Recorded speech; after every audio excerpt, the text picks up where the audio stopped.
25 years in local government, and then 20 years in the Senate. I see a lot of you here who have been helping me. Thank you for coming. I don't have a district yet. We voted for it.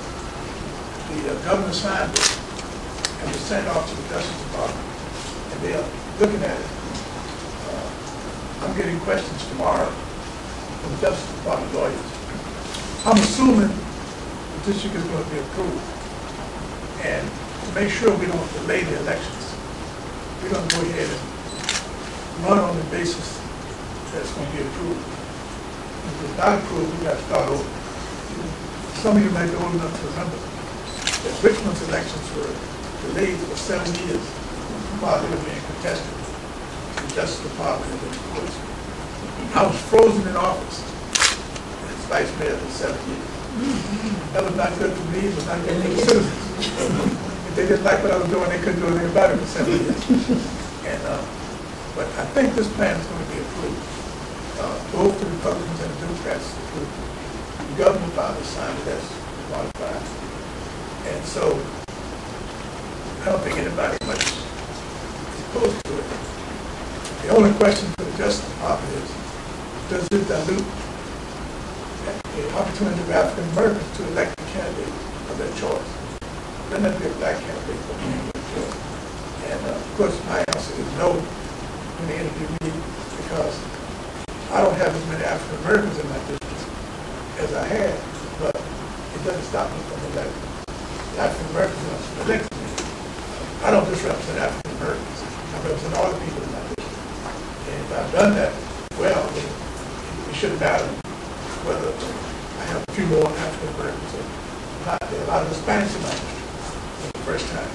It's changing. But I'm just glad to be representing Chesterfield again. I've represented Chesterfield for 20 years. And Bill mentioned Virginia State University entry. The first 10 years I represented Virginia State. And the last 10 years, Senator Martin represented entry. Well, I was chairman of the Capital Outlay Committee of Finance. And the chairman said, Senator Marsh, you can have any project you want approved. Name it, be the chairman of the subcommittee.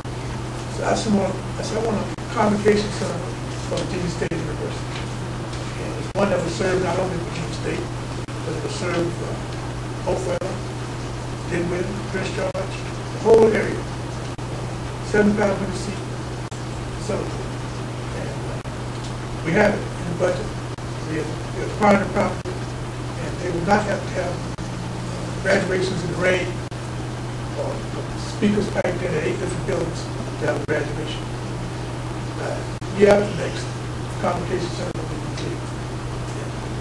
I did that because it's the only major university that doesn't have a convocation center, and that's not right.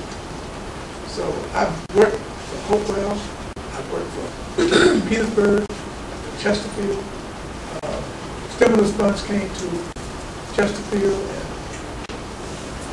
they needed me to go with the supervisor in Chesterfield to speak to the Kane administrations to get funds to build up the lieutenant. And we got the funds. And that's what I've been doing. And the other projects in Chesterfield are not funded. And I like to represent Chesterfield, and I'm looking forward to representing the new part of Chesterfield and the rest of my district. What I want to talk to you a little bit about is the challenge ahead of us as Democrats. We have a tough challenge. The House is controlled by Republicans, and the joking say they're influenced by the Tea Party a lot. The Speaker is influenced by the Tea Party. The Governor is influenced by the Tea Party. So everybody's drinking tea and doing strange things. But the Senate has not changed from its commitment to sound government. And they vote for things in the House knowing that we can fix it in the Senate. And we've been doing that for years, and hopefully we'll continue to do that. We have a very slim majority in the Senate, Democrats. And some of the senators are getting a little old. Yeah, young. So we don't know if something happens, we could lose our majority. And so we are fighting to hold our majority intact. addition to this election, next year we elect United States Senator and President. And Tim Kaine will be running against George Allen. And what we do this year will influence next year.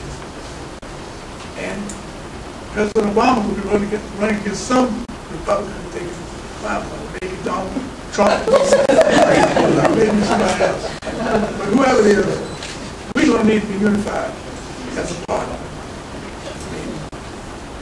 We aren't that many of us, but if we are unified and work together, we can win. And I've stressed all during my career that we need to work together as Democrats.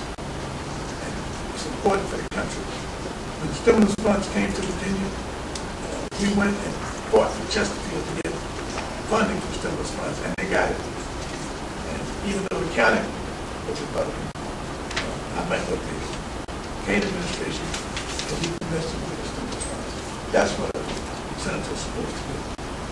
So I'm calling on you to support me in my efforts to retain my position as senator. I'm chairman of the Courts of Justice Committee. I'm chairman of the Capital Outlay Subcommittee. I'm on the Rules Committee. I'm on the Transportation Committee. I'm chairman of the Martin Luther King Law Commission. Chairman of the Virginia Alcoholic Safety Program. And because of my seniority, I can bring things to my district and serve the people of my district. My major commitment is to public education. Virginia is a public education state, and there have been serious challenges to public education over the last few years. I'm very proud to have been responsible, or partially responsible, for forcing the government to, in the General Assembly, to allocate some of the extra funds that we didn't think we were going to get to help jurisdictions, Chesterfield and other jurisdictions, so they wouldn't have to lay off teachers because of positions. I'm committed to public education because when I came to Richmond, I'd only been to one homeschool with one teacher in 7th grade, and the teachers helped me all the way through elementary school and high school. And so when I became a lawyer, I tried to get somebody to run for office to help the public education system improve. I couldn't get anybody to run right away, so I had to run for 2 years until I could get somebody. And that 2 years became 26 years. And Governor Wilder called me over and said, "Henry, you're over here beating my head. These people don't appreciate what you're doing. You work 52 weeks a year. You don't even get a vacation. Over here you work 6 weeks and 8 weeks. Practice all. I need help." So I said, "Whose seat will it be in?" He said, "The seat belongs to the people." I said, "Oh." I said, "Who is holding this seat now?" He said, "Well, Senator Lambert." I said, "I'll never run this." He said, "Senator, I wouldn't do that." And Senator Lambert was a friend. He said, "Well, don't slam the door. Just leave the door cracked." Apparently he had an argument with Lambert about something. So then he told the press to call me. The press called me and said, "I understand you think about running." I said, "No, I'm not thinking about running for the Senate at this time." I'm so glad you were being Senate. I'm glad you're not running against me. He said, "Come to my house Tuesday night. I want you to meet some people who can help me." And I went to his house and had all these people from Windsor Farms, all these stuff. And Henery is my friend. I'm glad he's going to be in the Senate, but I'm glad he's not in my district. And I had a fundraiser to raise over $30,000, just like that. So, and I was elected, and I've been in the Senate ever since.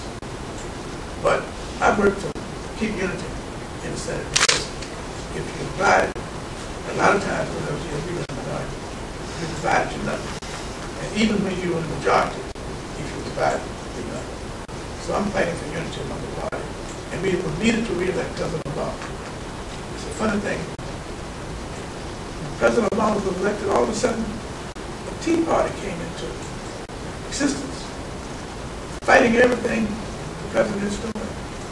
And notwithstanding the fact that I think he's done a good job, some of them committed to get rid of him their first priority.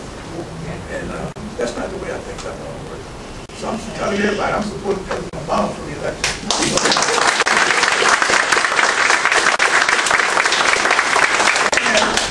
I was with Tim Kaine, and he was lieutenant governor.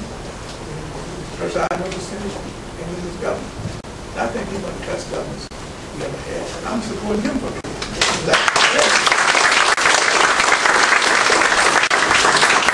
If you don't like those votes, I'm sorry. I can't vote for George Allen. And I can't vote for whoever the president is, even if it's Donald Trump. So I have started my campaign asking for your help. Why do you live in my district? You have friends in my district. And you know people in my district. So I need your help because I can't win this election. You can. We can win it together. So I'm calling for your help. Looking forward to victory. First thing I do when I start a campaign is to plan a victory party. I haven't done it yet, but when I do, I'll let you know.